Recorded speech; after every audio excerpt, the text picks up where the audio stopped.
Is your healing? Is your healing? Your healing? Is your healing? Is your healing? Your healing? Из видео на YouTube, форумах, телеграм-каналах я вижу, как одни и те же ошибки допускают путешественники в Болгарии. Я приготовила для вас топ-8 самых частых ошибок. Зная о них заранее, вы не вляпаетесь в неприятную ситуацию. Привет! Вы на канале «За чашкой кофе», и я год проживаю в Болгарии, в городе Пловдив. Coffee break, signori!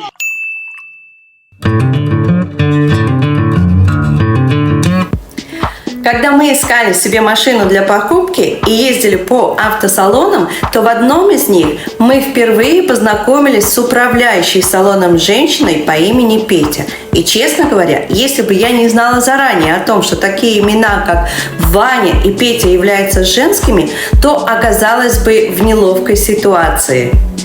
Итак, в Болгарии вы можете встретить мужские имена женщин. И да, на болгарском стол – это стол, а арбуз – это дыня.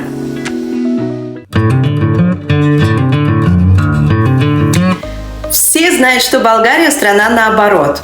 Ну, то есть, да, это нет, а нет, это да. Но на практике я, например, до сих пор путаюсь. Приведу пример. Приехали мы в центр города в воскресенье, а так как в Пловдиве в воскресенье стоянка бесплатная, то ее очень тяжело найти. И ездим мы по улице между домов в поиске стоянки, и тут перед нами завелась машина. Мы притормозили и стоим, ждем, когда она отъедет, чтобы занять стоянку. Прождав несколько минут, мы подъехали параллельно с этой машиной и спросили, выезжает ли водитель, на что он покачал головой.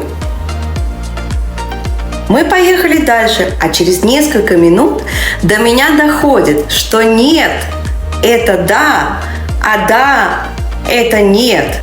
Мы сделали еще один круг, и действительно, место было свободным. Так что знать – это хорошо, но еще важно научиться применять это на практике. В Болгарии национальная валюта – это болгарский лев. Ни в какой другой валюте вы не сможете расплатиться. Да, Болгария входит в Евросоюз с 2007 года, но еще не перешла на евро.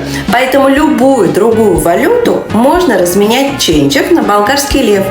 Вы правы, что часто указана цена на недвижимость в евро, но чаще всего, где-то 98% случаев, расплачиваться в евро вы не сможете, а только по курсу влево.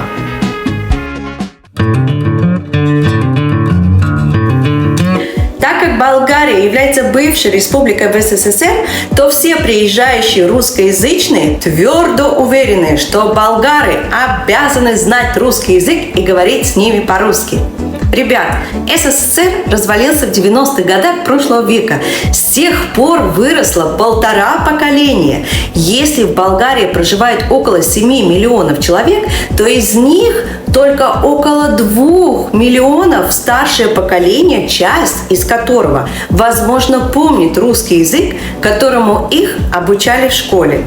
Пусть кириллица болгарского языка не сбивает вас с толку. Не все болгары знают русский язык, и надо относиться к этому с уважением. Болгары нищие, а страна грязная. По данным на 2022 год, 92,5% болгарских домохозяйств проживает в собственной недвижимости. А ваша страна, из которой вы приехали путешествовать по Болгарии, могут похвастаться таким высоким процентом? Такими данными похвастаться могут совсем немногие страны. По поводу грязи. Я не видела, чтобы Мадрид или Рим или Париж отличался чистотой. Так что не надо свысока бросать такие слова. Просто в Мадриде и Риме и прочих европейских западных городов вас впечатляет многовековая архитектура и стигма, что вы побывали в крутом месте и не видите остального или не хотите видеть. А стигма типа «курица, не птица, Болгария не за граница» осталась в прочно сидящих стереотипах. Болгария прекрасная природа, и есть немало обеспеченных людей.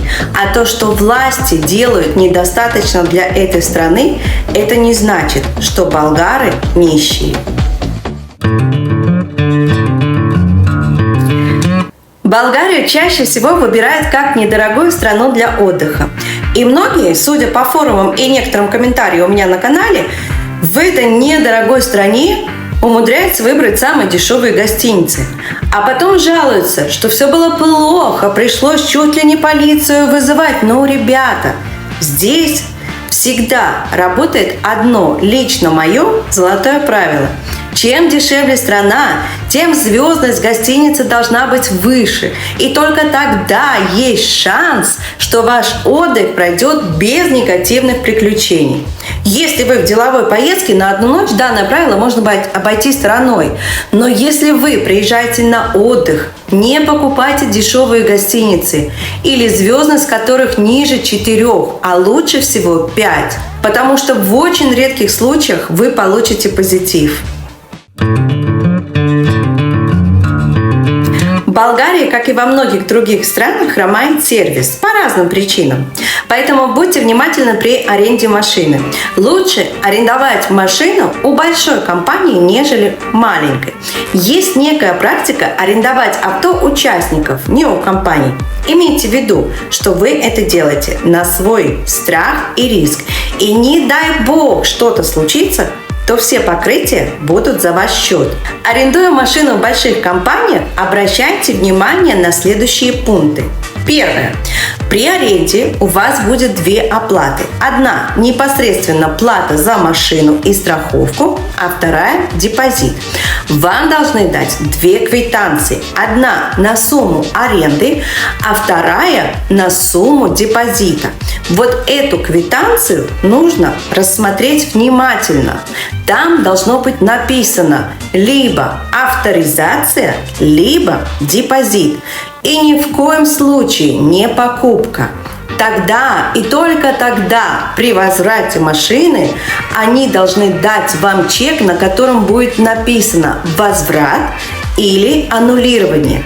Если же будет написано «покупка», то можете похоронить деньги за депозит. Второе. Если вы улетаете ночью и должны сдать машину в аэропорту, убедитесь, что вам дадут магнитную карту от шлагбаума на стоянку, на которой вы должны будете оставить либо забрать машину.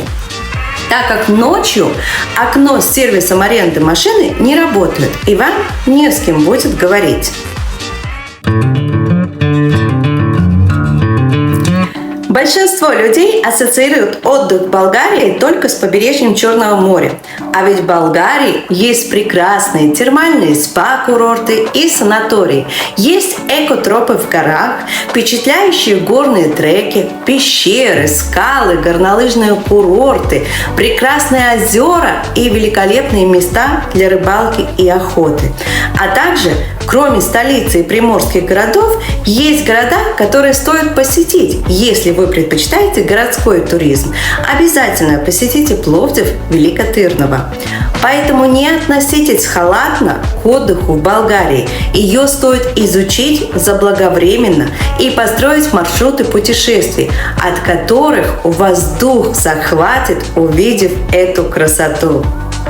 Я надеюсь, эта информация была для вас полезной. Подписывайтесь на канал, ставьте лайк, и мне очень хочется, чтобы у вас сложился незабываемый отпуск. На всякий случай даю вам полезные телефоны, экстренные номера телефонов в Болгарии.